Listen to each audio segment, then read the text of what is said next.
I'm Jason Sipe, and this is the Indiana Libertarian Update for the week of January 2nd, 2017. We have a great interview with Jim Wallace, where he offers details from the 2016 Gary Johnson campaign, as well as some brutally honest analysis of where we are at and where we need to go. But first, let's check on Libertarian news and events from around the state of Indiana. Let me get the share screen up here so you can see what's going on the computer. Most of the information that you are going to see is available on Facebook or other websites, and we're always sure to share those links with you on the Indiana Libertarian Update Facebook page. Libertarians dominated the opinion page of the Richmond Palladium last week. Both Rex Bell and Brad Klopfenstein graced the print and online versions of the paper. Our 2016 candidate for Indiana governor offered some analysis of 2016 in whole, while Brad Klopfenstein, he gave us some more information about the EPA and how those new regulations coming down from the Environmental Protection Agency could affect Indiana farmers and affect them negatively, it would seem. So again, congratulations to both Brad and Rex for having an impact over there in the eastern part of the state with the Richmond Palladium. Okay, and if any of you are Second Amendment advocates, you'll appreciate that we can look for constitutional carry in the 2017 Indiana legislative session. Republican State Representative Jim Lucas plans to introduce legislation repealing the existing regulation require a license to carry a gun on yourself or in your vehicle. 12 states currently have some form of constitutional carry laws. Down in the southern, horse owners can breathe a sigh of relief after an Orange County law finding any horse owner $250 for not removing animal waste from county roads was repealed. The law was a response to increasing numbers of Amish buggies and their organic exhaust. And again, those folks down in the southern part of the state, you horse enthusiasts, don't have to worry so much about the man cracking down on you and your four-legged transportation. On the cannabis front, the Chicago Tribune is reporting that Gary resident Jim Novaki will be traveling to Indianapolis on foot this week to support cannabis legalization. And again, that legislation is scheduled to come before our legislature in the 2017 session. Just rolling down here a little bit and see if we can actually see some images for this from this article. Novaki was scheduled to depart from downtown Gary at noon on Sunday. No word if he got off okay or not, but he is expected to follow a path close to I-65 during his 5-day journey. So if you happen to see this man making his journey to Indianapolis in support of cannabis legalization, be sure to offer him some support. If you want to show your support for cannabis legalization in Indiana, you can show up at the State House this Tuesday. The Higher Fellowship will be hosting a rally. They kick that off at 10 a.m. It's scheduled to run till 3 p.m., and they'll be supporting a number of cannabis legalization bills that are coming before our legislature this year. So again, be sure to check that out. You can find out more at the Higher Fellowship Facebook page. Wednesday services at the First Church of Cannabis. Be sure to check that out. It happens every Wednesday at 7 p.m. Wednesday at 7 p.m. Bill Levin, and the crowd on the south side are doing their hard work to practice their religion with freedom and use their sacrament, which is cannabis. If you haven't had a chance to go visit them, be sure to do so. They're fighting a good fight down on the south side. And if you can't make it on Wednesday, they do have a comedy grinder on Fridays. That's a lot of fun. Again, check them out on Facebook. Okay, the Libertarian Party of Delaware County will be meeting next Thursday, January 12th at 6 p.m. They get together at the Twin Archer Brew Pub in Muncie. On the other side of the state, that very night, the Libertarian Party of Lake County is getting together. They meet at 7 p.m. at Region Ale in Cherville, and they hope to see you there. Both of those are great organizations and continue to bring out large numbers even as the election cycle for 2016 has passed and we're getting into the year for 2017. Libertarian Party of Marion County here in Indianapolis, we're going to be looking forward to our officer elections for 2017. That happens on January 16th, so not this coming Thursday, but the following Thursday at the Antelope Club in Indianapolis. We get together at 7 p.m. and encourage anyone interested in leadership positions to join us. I've been hearing some different reports on who's considering running for office here in Indianapolis and who isn't. So there might be some opportunities. Could be some contested races too. So start thinking about the role that you want to play if you're a Marion County resident and interested in leadership roles on the county level. It's not too early to start talking about the state convention. It's a few months away yet. But be sure to pencil in May 5th through the 7th for the 2017 Libertarian Party of Indiana State Convention. We expect a contested race for state chair. Many of the decisions made at this convention are going to determine the direction of libertarian politics in the state of Indiana for the next several years. The event is scheduled for the Tropicana Executive Conference Center on the banks of the Ohio, and we will pass along more details as they come available. Hopefully, we're going to get somebody in with us next week to tell us a little bit about what to expect as far as the convention in Evansville. Any of the links from today's episode are available on the Indiana Libertarian Update Facebook page. Now, as promised, let's hear from Jim Wallace as we kick off 2017 with a narrative of the 2016 Libertarian presidential campaign, as well as some pointed opinions of what we did right and what we need to do better to elect officials in 2017 and beyond.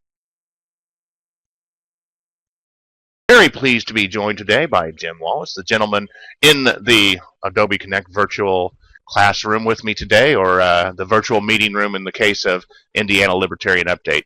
This is our very first interview of 2017, and what a great way to kick it off. If you've been active or been aware of what's been happening with libertarian politics in the state of Indiana over the last 2 years, you know the name Jim Wallace. If you know politics in Indiana in general, you know the name Jim Wallace. Over the last year or so, he's been very active in the Gary Johnson campaign, and we're going to be looking forward to chatting with him a little bit about that, as well as what to expect in 2017 from him, from the party, and what direction he sees best for libertarians throughout the country. So without further ado, thank you very much for joining us, Jim. What have I forgotten? What else do the people need to know about Jim before we get into the nitty-gritty today? You know, Jason, it's just I'm glad to be here. It's good to see you again. The campaign took a significant amount of time, obviously, since our state convention in April, and so it's been 2016 impacted me, I think, in liberty in ways that we never anticipated, and I think all of them good too. So in terms of my background, I think most of our viewers are probably going to be familiar with my activity in the state and in the Libertarian Party. I've always been a libertarian in thought, but I've run and served as a Republican and as an independent in public office. But I think this election cycle really emphasized for me what it means to be a practicing libertarian, kind of independent of labels. And I think that presents a lot of challenges for the Libertarian Party going forward, which is a learning point from our campaign experience this past 6 months. Absolutely. So exactly what role did you find yourself playing in the Johnson campaign for 2016? It's funny, and I kind of consider myself similar to Forrest Gump in a lot of respects. I was a Libertarian candidate for the nomination for governor in Indiana, of course, and Rex Bell won that and ran a great campaign. But shortly thereafter, I went to the national convention, and I had known Gary Johnson before and been a personal supporter. Became more intensively involved with him at the national convention, and ultimately just joined as kind of an Indiana resource, initially starting as state director. The campaign ramped up very rapidly. The earned media, the fundraising, and so within about a month, I was tapped to be the Great Lakes Regional Director for the campaign, and shortly after that, the Deputy National Field Director and the National Director for Outreach. So in about, couple of 3 months there, my responsibilities changed pretty significantly, but I always stayed pretty close to home in terms of what was going on in Indiana and, of course, the Midwest. So. Very good, very good. So now that it's all come down, I haven't heard a lot from Gary. I haven't heard a lot of any official post-mortem of the campaign. What do you have to say about how it came out in 2016? Or maybe you want to take it before that and give us a little more background on the campaign itself. Wow. A lot of learning occurred. I think generally for libertarianism and the Libertarian Party, it was all positive. No learning, of course, occurs as an educator. You know this. strictly by positive reinforcement. The carrot and the stick are equally effective in learning, and I think we experienced a lot of that in Gary's national campaign. The ramp up, I mean, to be very candid, I wish we could have hit the ground running a lot more quickly after the national convention. We didn't, and there was a significant amount of time spent getting organized that probably could have been accomplished beforehand. But having said that, everybody pretty much banded together. The folks that were involved in 2012, there's a lot of volunteership inside of the Libertarian Party. All of that pretty much came together in short order. And so by early July, shortly after the 4th of July, I'd say, we put all of our state directors and our national staff through leadership training, formal leadership training, and campaign school to understand all of the components. We also assembled the software and hardware that we needed, Nation Builder, Pulse, North Star, Hustle, all of the apps, Slack, all of the apps that were necessary to run a national campaign, and largely got people trained on that with a lot of help from noted libertarians in the Midwest that from Indiana and elsewhere. So a lot of activity very early on. I think the amount of media attention was welcome but unanticipated, and we spent a substantial amount of time under the leadership of Joe Hunter and the national campaign just trying to get our hands on all of the media requests. And that was one of my first tasks, was to try to assemble a triage mechanism to figure out, okay, where can we be placing Gary for the maximum effect, and how do we shuttle those prioritized opportunities to the national campaign in Salt Lake City to take advantage of those. And I think they did a pretty good job of that. But on the negative side of that early experience was a lot of early experiences with media had gone unanswered because there just wasn't time. And in a grassroots campaign like ours had to be, you really can't afford to do that. So I think the first learning point is we probably could have done a better job decentralizing the media access and the media interaction with the state and local parties. And I think we'll have to think hard and long about that in 2020 for the next candidate and other statewide campaigns as well. So a lot of activity early on. I'd be interested in your perspective, before going on into, August and the later parts of the campaign. What was your perspective as an active libertarian in Indiana? Were you surprised at the level of media activity? Before we get into Aleppo and any of the other, media circus items. Absolutely. Well, my take on it was, when I think back to the summer months, I saw it as a grand opportunity, and even going back to the convention, considering the miserable characters that were being put up by both of the old parties, how could we not do well in 2017? Right. And I thought Gary and Bill were both good choices and were strong candidates. One of the big questions that I have, and this is kind of leads to my, I'll turn this back into a question, was, do we have the infrastructure, the existing infrastructure, to respond to a national level campaign? And I think we saw a test of that, but what I saw emerge was something pretty independent of the existing Libertarian Party structure and just the even larger Libertarian movement. I saw the campaign take on a much more professionalized, if not even a little isolated, kind of approach, but maybe it needed to. Am I making sense here? Yes, absolutely. And the short answer to your question, did we have the infrastructure? No. Do we have the infrastructure in the party? Absolutely not. Not at all. I think that resonated throughout every state campaign. It resonated in Indiana. We just are not prepared as a party to put our message out there in a coherent, cohesive, cogent way that resonates with people, nor are we in a position to capitalize on that when it occurs. We did one of our leading folks, of course, in the campaign was the head of the economics department at Marquette University. Forgive me, I'm having my own Gary moment here, but he had done the chairman of the economics department at Marquette had done some research for us, and others had done this. I might be drawing on some of the other research as well, but we found that candidates whose messages resonated with the national message as perpetrated by and promoted by Gary and Bill added a 5 to 10% bump to their approval ratings and their kind of early voter receptivity ratings simply by dovetailing of the message. It didn't have to be libertarian pure. It didn't have to be tailored to one side of the spectrum or another, the Democratic or the Republican.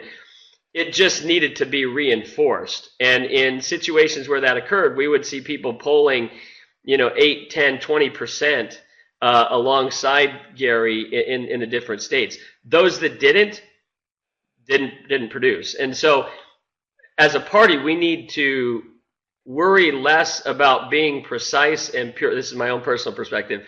Mm-hmm. Being precise and pure and being more commercially appealing. I had my own reservations with some of Gary's positions. I had some with Bill Weld, but at the end of the day, if we could peel off some from the left and some from the right, then we could assemble enough of a percentage to get on the ballot in the 32 plus states that we eventually did. But that's a big chore that we have to accomplish between now and 2020, and even the midterms in 2018. We need to get a lot better at professionally honing the message, avoiding purity, and tacking towards commercial appeal. And I'm sure that's going to be a conflicting, controversial statement right there. Absolutely. Well, it's the debates that I've seen for the years that I've been active in libertarian politics. Are we going to work on getting people in office, or are we going to work at developing policy and being being more of a philosophical party? At the end of the day, I don't see us getting people elected to office, and that's where I think we really need to be focused. Now, I have my own ideas about what it's going to take to start getting libertarians in office and breaking down this two-party paradigm even further than it was able to break itself down in 2016. Yes. What are your thoughts on how do we move the ball a little bit further, and how do we actually start legitimizing the party by electing libertarians? Well, I think two things immediately come to mind. The first is kind of an introspective perspective. And Gary and Bill would be the first ones to acknowledge this. When you're out in front, as we were, and we were offered the opportunities, you have no room for error. Hillary Clinton probably lost the election because of her single comment about deplorables. It galvanized everybody who didn't like her now had a precise reason to not like her and vote for somebody else. And Donald Trump did a great job of embracing the deplorables. Mike Pence did a great job at focusing on that. You don't have room for error, and so Gary's moment on MSNBC, where Mike Barnacle delivered kind of a left field, a low and outside pitch to him on Aleppo. You have to expect that. You can't trust the media to deliver softball questions to you, and so we really need to focus on expecting the unexpected and being prepared to answer those questions, not with what are you talking about, but can you help me understand where you're going with the question, that type of thing. I guess that's my response is, how do you prepare for something as arcane as the specific? And also, I have to think that at 5 something in the morning, that would have really thrown me. And I work early in the morning. Yes. But how do you prepare for the unprepared, especially in those press encounters and that face time that's so crucial in this 24-hour election cycle? Right. Well, I think probably the most straightforward answer to that is it would be best if you didn't have to. And what I mean by that is it was an honest mistake by Gary, that particular incident. He acknowledged it in a way that reinforced my support of his candidacy because he didn't shirk responsibility. He said, hey, I didn't understand the question around the bush. I asked about it. But unfortunately, that's not the case. And most people drew we lost a lot of support from that, both internally and externally from that comment. And it really affected Gary, personally, I know. But how do you prepare given that the public's looking for a reason to criticize you? Different engaging strategies. I'm not an expert in this. I have some experience in hostile press encounters and whatnot, but you have to have a disengaging and a delaying tactic rather than being bluntly honest, which isn't valued by voters. You need to have a means to handle it and simply say, I'm sorry, I don't understand the focus of your question. Can you elaborate? That would have been better than what is Aleppo. And those things happen throughout the campaign. Many of them weren't reported because they happened in smaller markets, and they'll happen to Trump, they happen to Hillary. We just need to expect that and come up with delaying and disengaging strategies to kind of draw the question out. Mm-hmm. And for that matter, even a simple, a simple strategy for the candidate when they aren't aware, when they find themselves in that situation. How can I respond to this without indicating, right, ignorance on the subject? Right. I found myself confounded, dumbfounded, confused. I'm not one to buy into mainstream media. A lot of what you see happening right here is a response to the ineptitude and to the bias of mainstream media. They aren't including libertarians in their news media.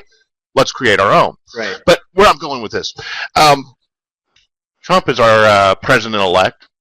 The polling said it was going to be Hillary. Everybody I talked to said it was going to be Hillary, except for a few of my more radical friends in the more rural outreaches of parts of Indiana. Everybody I knew, this was a foregone conclusion that this was going to be Hillary's presidency.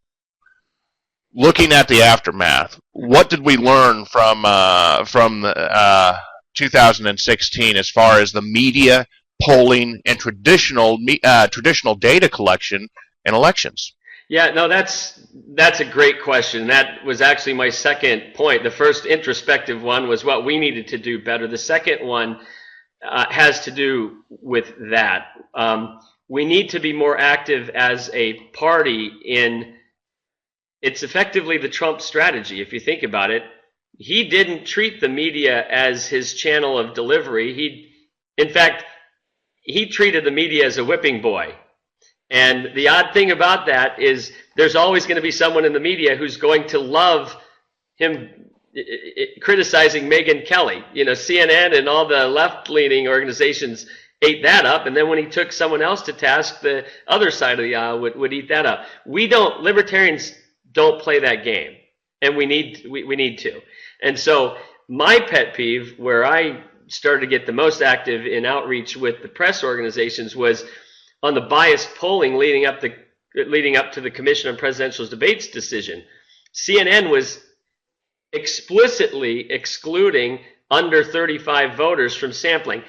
I have an advanced degree in math. I deal with statistics daily, and you can't assemble a data set of 800 or more voters and undersample 1/3 of the population unless you intend to. But did anybody call him out on that? No. It happened 3 times during the campaign with CNN. Same thing with Fox News. They undersampled independents because at the point they were polling, they knew independents were leaning towards Gary. Both organizations undersampled military and veterans where we were polling higher. And so as a party, we need to blow that up. We need to embrace the Trump strategy of saying, you're criminal. The press in this instance was criminal. Yeah. And that's something that I found myself specifically within the Indianapolis Star here. When they first had their voters guide, they didn't even include Gary Johnson. Right. They didn't reach out to our candidates, and many of our candidates were in contact with them and got no response. Right. And I found them specifically offensive when it comes to that matter, and that's what prompted the development of the Indiana Libertarian Update, was a media outlet where we can get our message to our supporters, because it's sure not going to happen if we're relying on traditional media. Bingo. Absolutely. So, thinking about the future, thinking not necessarily about the next presidential campaign, but maybe as recent as the upcoming state convention for those of us here in Indiana, maybe the national convention. What's going on with the Libertarian Party? What direction do you see us going, and what direction do you think we should be going? Yeah, and I would organize my response into two parts. One, kind of the national level, and then Indiana. Unless you want to hone on one or the other. It's all you, man. At the national level, I know that Nick Sarwark and Wes Benedict and the folks at that level, Arvin, they're embracing the learning that's coming out of the presidential campaign. We did significantly advance the cause of liberty in a number of states. I think 32 states got on the ballot as part of our efforts. We made available through the Nation Builder platform to all states the information that we obtained during the campaign. I know not all states downloaded that data. Other states are embracing that at different levels. But at the national level, they're taking significant steps. Our director of events, Jess Mears, who's a Libertarian Party activist in Florida, is taking over that position with the National Party. I think the plan is sometime here in the first quarter. I don't want to toot anybody's horn early or steal anybody's thunder, but and other folks that were involved in the campaign are doing substantial things at the national level to help kind of move what we learned over into the party platform. And I think that's good.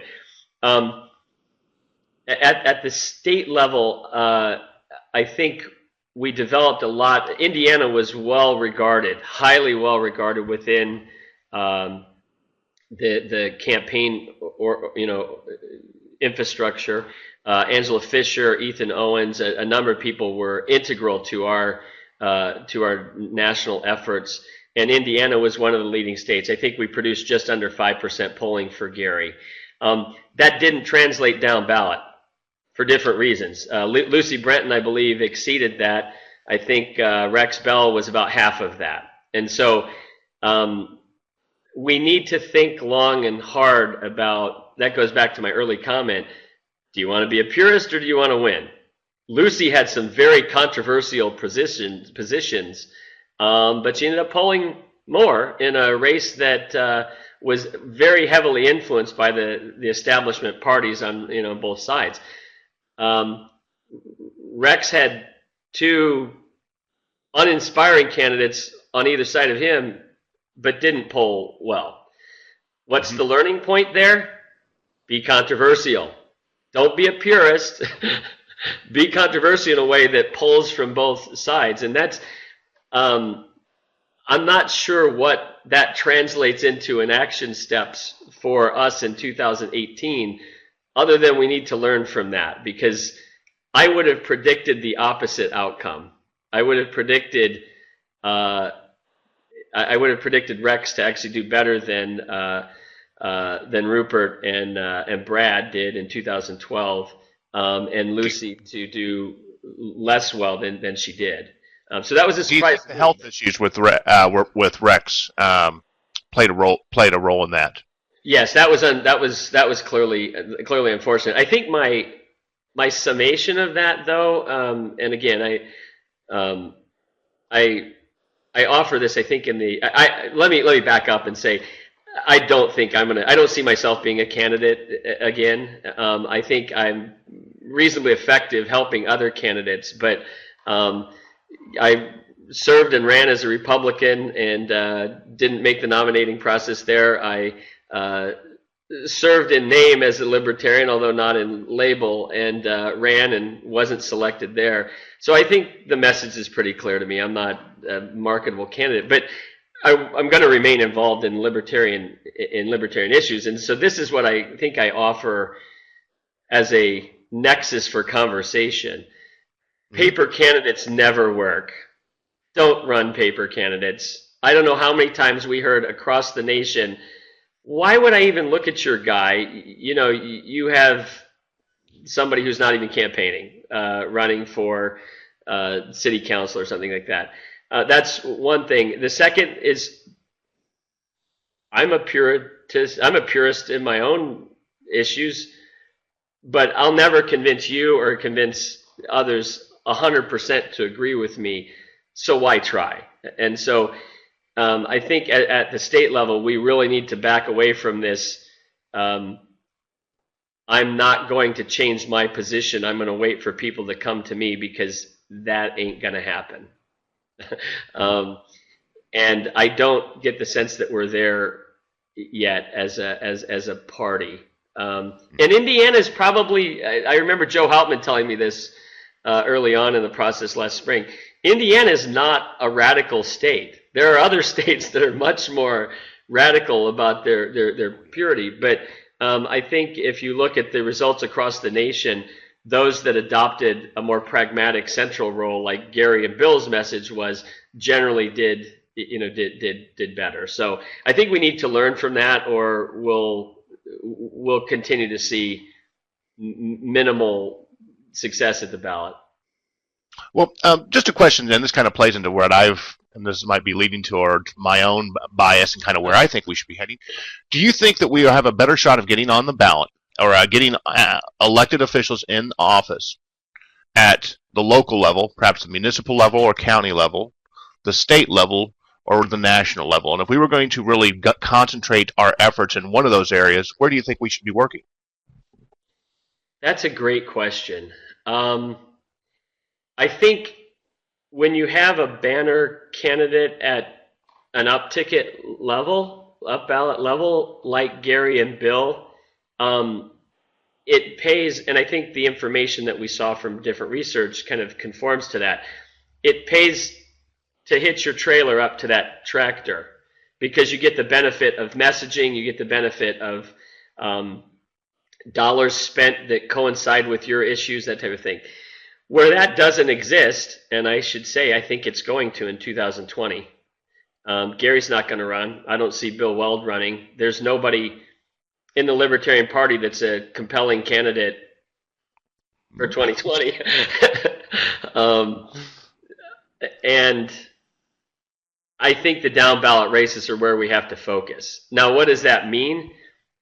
Again, the paper candidates. Nobody running as a paper candidate down ballot, when you don't have a marquee candidate, has any chance for success, nor does it advance the interests of the party, because it actually looks weak. It's like on a grocery store shelf, putting your generic products at eye level and the branded products down at the bottom. That doesn't even all the advertising dollars are going to the branded products, and it actually hurts your bottom line. Same thing in politics. No marquee, then you got to put all your efforts into the municipal candidates, the local and state candidates, and really drive the message hard there. What does that mean specifically? I think it varies in Indiana. I think it varies by county. I think in Henry County we have substantial opportunity because of Rex's many years of efforts there and Susan's experience. Marion County, I think we have some opportunity, but it's the marquee market in Indiana, so it's going to be the most expensive to impact. But all the donut counties and some of the rural counties that are less conservative are probably ripe for our picking. And so I would run candidates at the county level probably there, and the local level there. But specifically eschew paper candidates. That's not going to get us anywhere. Yeah, well, and I'll be honest with you. I've advocated, I myself have been a paper candidate on several occasions. I do respond to the surveys and try to get out to the debates and stuff, but I've never had the funds or the time resources to run a proper campaign.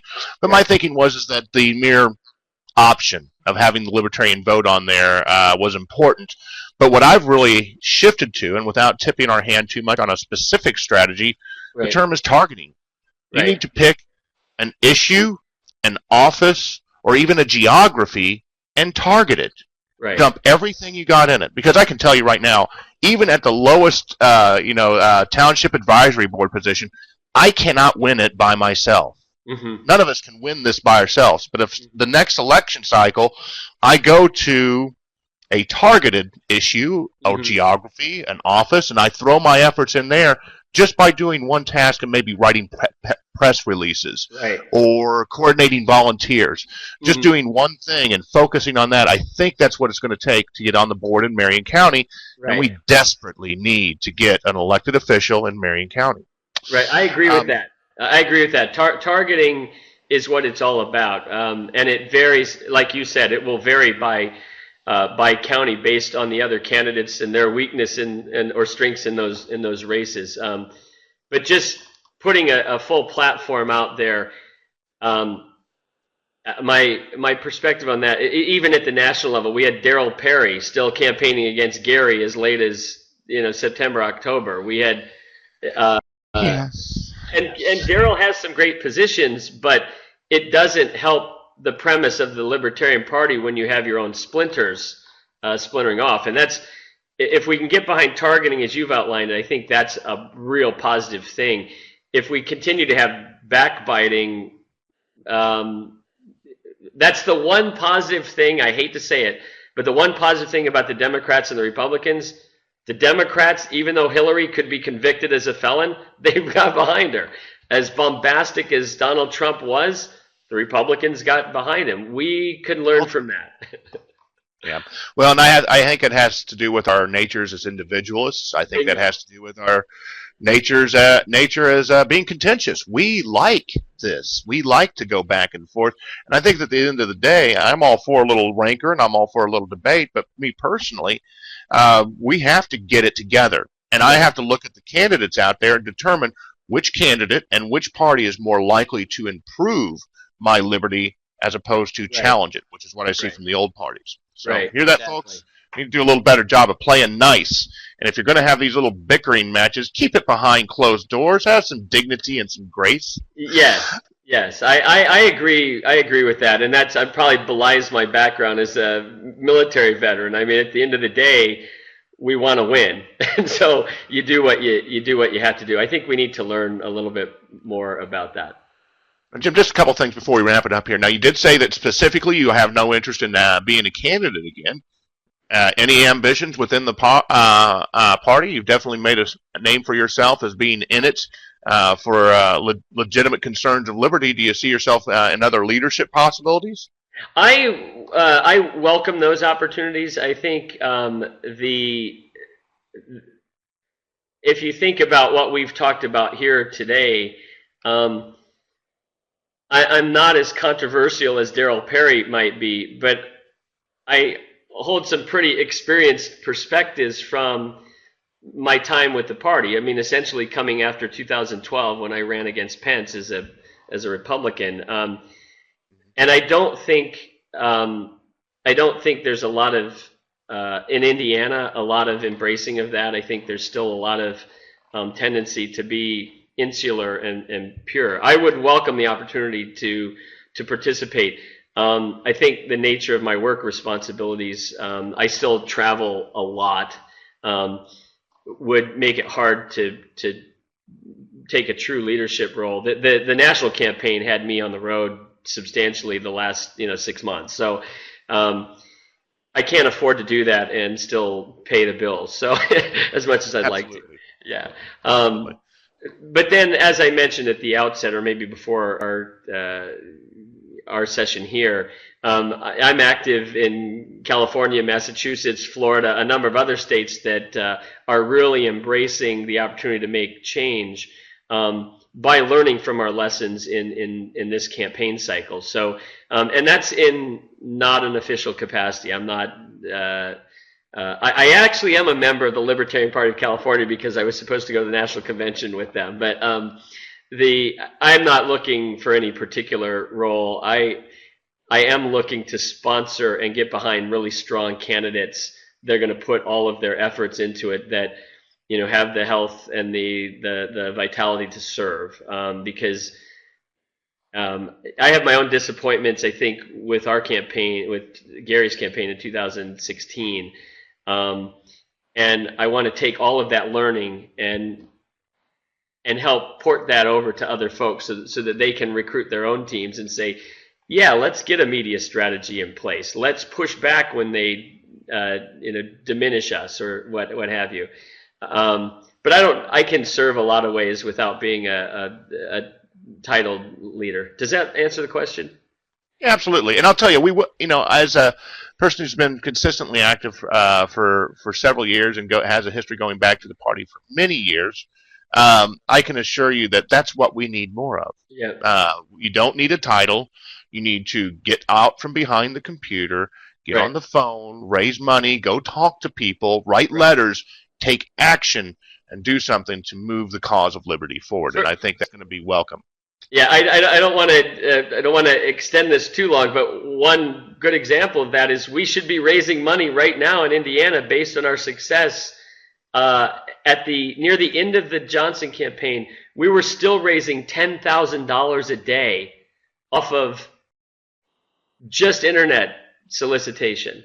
And so if we just took Indiana as 150 of that, I'm not going to do the math quickly in my head, but that's still a big number that we could be raising, and getting folks in front of different. It's basically a 365 campaign cycle, and we need to step up to that.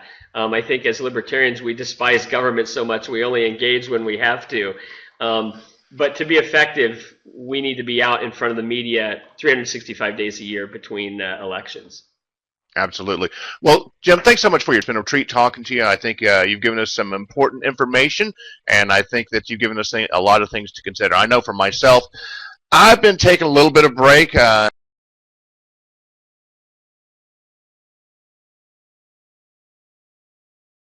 Until the new year comes, after this just bizarre and contentious and upsetting. Yes.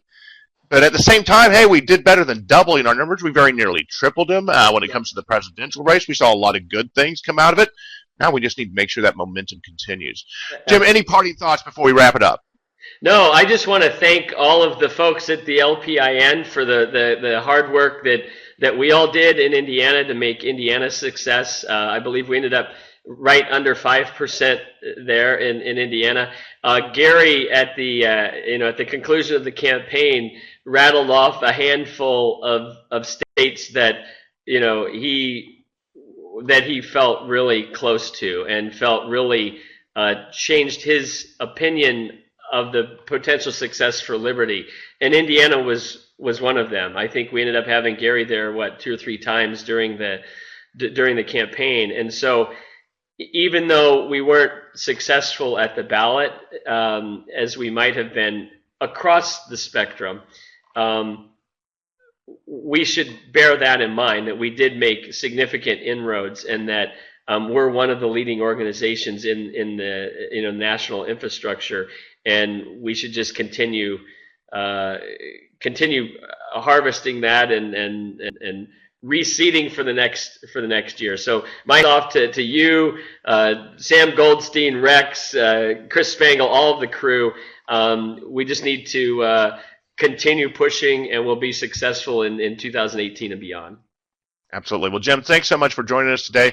And if you ever have anything to bring to us again, just be in touch, and we'll look forward to having you back on the Indiana Libertarian Update at any time. All right, thanks so much. Until next time, I'm Jason Sipin. We'll see you. Alrighty, folks. Thanks so much to Jim Wallace for taking the time to stop by Indiana Libertarian Update for that interview. Went a little longer than we usually do, but that's okay. We're not. We don't have any commercials or anything, so it's not like I'm trying to stick to a clock. I think we've great information, and it was really interesting hearing Jim's perspective, not only at the national level, but also at the local level here in the state of Indiana. This week's Liberty link is AllenCountyLP.blogspot.com. This has been a long-running website. If you look here, you can see that they have an archive going back to 2005, over 10 years of libertarian postings for Allen County, Indiana. So we definitely appreciate the hard work that goes into this website. We encourage you to check it out. Indiana Libertarian Update returns next week with more information about the 2017 State Convention in Evansville, Indiana. We're going to be talking to Rodney Banker, because that's on the tentative schedule for next week. The upcoming State Convention in Evansville, Indiana. We'll also have all the other Libertarian news, meetings, and events that you care to share. If you have a news story, event, if you have a news story, if you have a news story, event, or meeting you want to pass along, just send us a message via Facebook or drop me an email. My email address is jsipe@sipesociety.com. That's jsipe@sipesociety.com. The Indiana Libertarian Update is a production of sipesociety.com. I am your one-man education and online consultant for content. If you want to see this type of thing for your business or organization, get in touch with me, and we'll be happy to work something out. Until next time, I'm Jason Sipe, and I'll see you on the computer.